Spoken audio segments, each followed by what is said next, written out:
For the record, we're huge fans of Neil deGrasse Tyson. You don't put someone on the cover of your magazine if you don't love him. In our excitement, we dreamed up lots of cover executions, but ultimately, we decided the most fitting treatment would be to have him beaming from the center of the solar system. Here's hoping you like the interview as much as we do!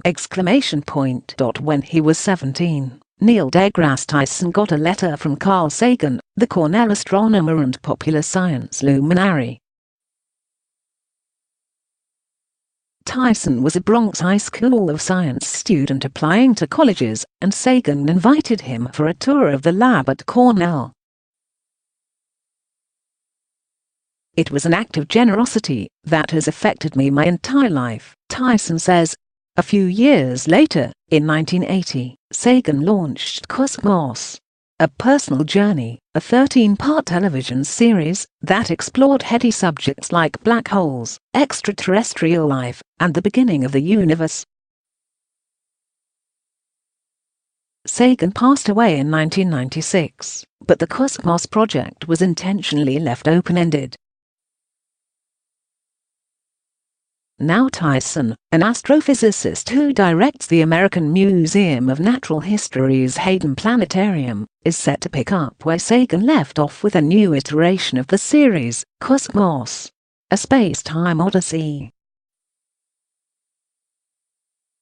Tyson recently spoke with Mental_Floss about his personal relationship with Sagan, time travel, and the theoretical possibility of an evil, mustache-less twin living in an alternate universe.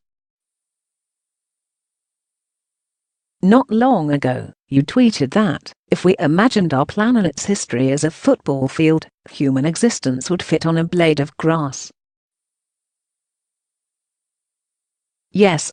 If the 14-billion-year history of Earth went from end zone to end zone, then the width across one blade of grass is about the time that has elapsed since the paintings of cavemen to this conversation.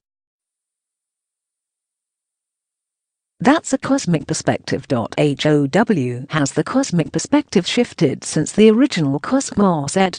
What advances in science or new issues have you had to incorporate? If you go back 40 years, the thinking about the environment was don't pollute the lake, because then you'll kill the fish, and it will mess up our little water hole. Close quote. No one was thinking that what they did locally would affect everybody else globally. The local-global connection has emerged in the last couple of decades. Some of that came about because of our understanding of how the dinosaurs went extinct. How could an asteroid hit one part of Earth and make something extinct on the opposite side? The only way that can happen is if you catastrophically affect the climate. So climate change as a local force driving a global phenomenon has become a topic of discussion since the original Cosmos. At the time of the original Cosmos, we knew of no planets beyond our solar system. We could hypothesize they'd be there, but now the list of planets we know about is rising. 1,000 exoplanets. But Cosmos is not simply about let's teach you the latest science discoveries. Close quote. Then it would be just any other documentary. Its real contribution is that it shows how and why science matters. I was reading a collection of Sagan's Gifford lectures, The Varieties of Scientific Experience, and he really did have a way with words.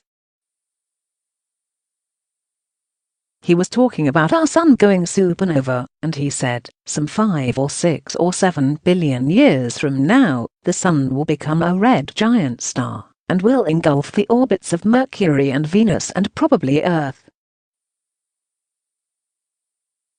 Earth, then, would be inside the sun, and some of the problems that face us on this particular day will appear, by comparison, modest.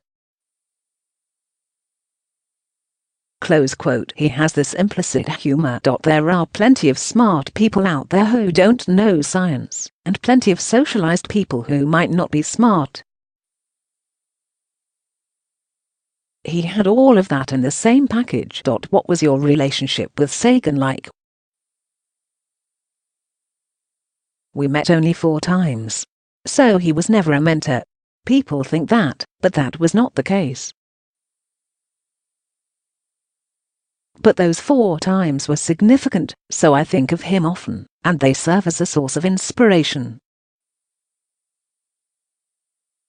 The fact that he took the time for me as a high school student has shaped how I take time for students who reach out to me. How did the new cosmos come about? After he died, I got a phone call from the board at the Planetary Society, an organization that he co-founded, asking me to join the board. That was a little bittersweet, because clearly the spot was vacated because of Sagan's death. It was that acceptance that got me closer to his widow, and Ryan, who was a co-writer of the original series, and is the writer of the current series. This is 1997, I think, and the conversation about doing Cosmos, and continuing the Cosmos legacy had always been there. The question was, how would we do it? Who would write? Who would be in it? And might have had other people in mind, I don't know, but I knew it was something I could do, possibly uniquely, given my sentiment for Carl and the impact he had on science literacy in the country. And given the rising impact that I was having at the time, I felt, yeah, I can do this. So there going to be shots of you walking by the beach with the breeze blowing through your hair. Afros don't respond to breezes. Like Sagan, I embrace any occasion to address a camera lens to tell people what's going on. But the fact is, we have stunning visuals knitted into stories of how and why science matters. So I'm on camera, only if it's really adding to that delivery. Somebody has to man the helm of the spaceship of the imagination. Yes, those are some of the most fun scenes I filmed. The spaceship looks to the past, the present, and the future through portals and the ship. Of course, it's all done with a green screen.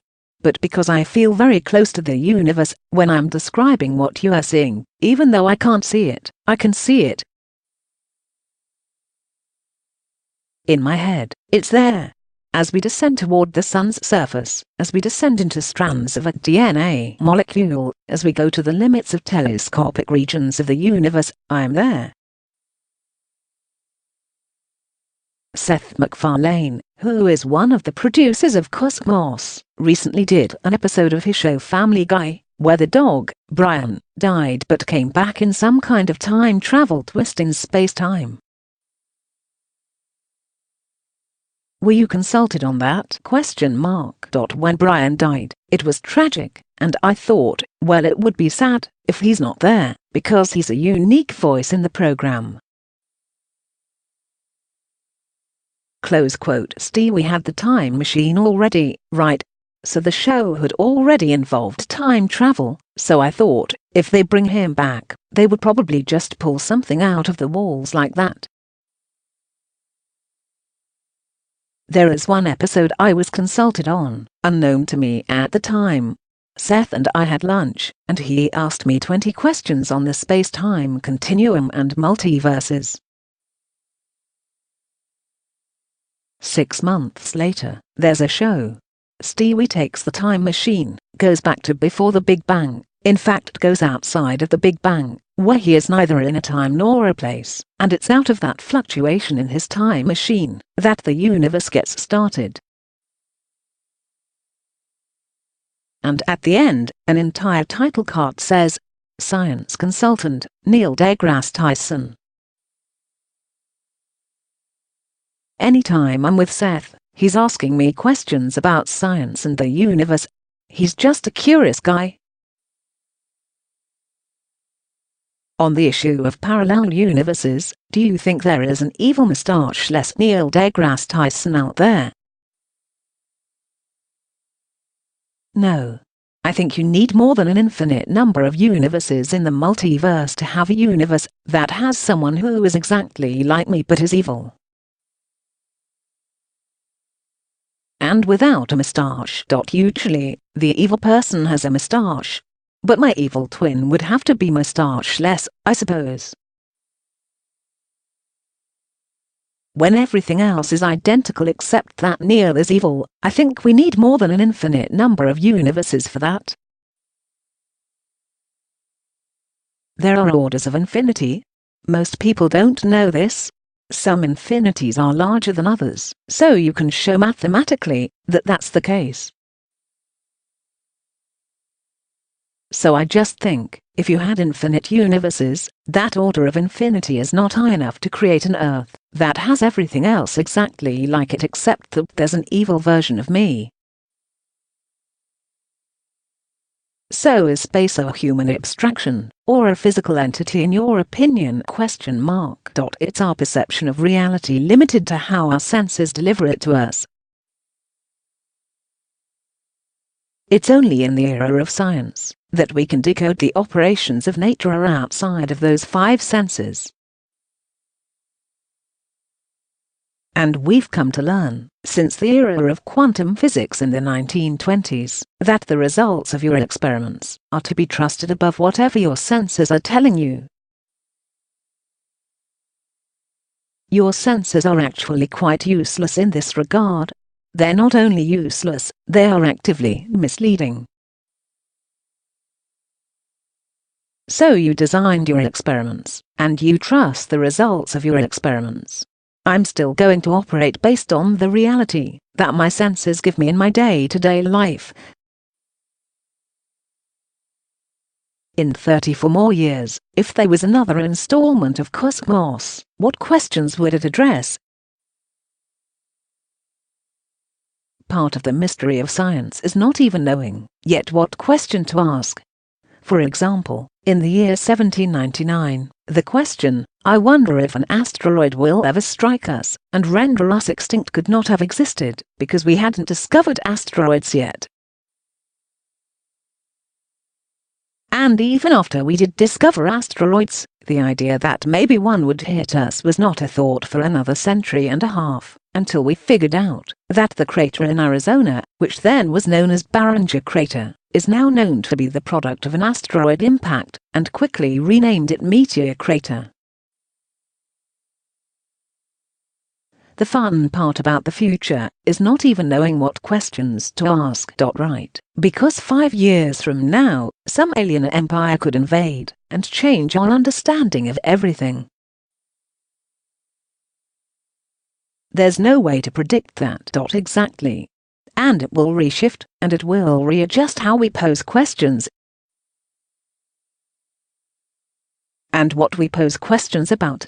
A few years ago, I sent $10 into something called the Time Travel Fund, with the idea being that the interest accrues, and far into the future, they take that money and come back in time and save you before death.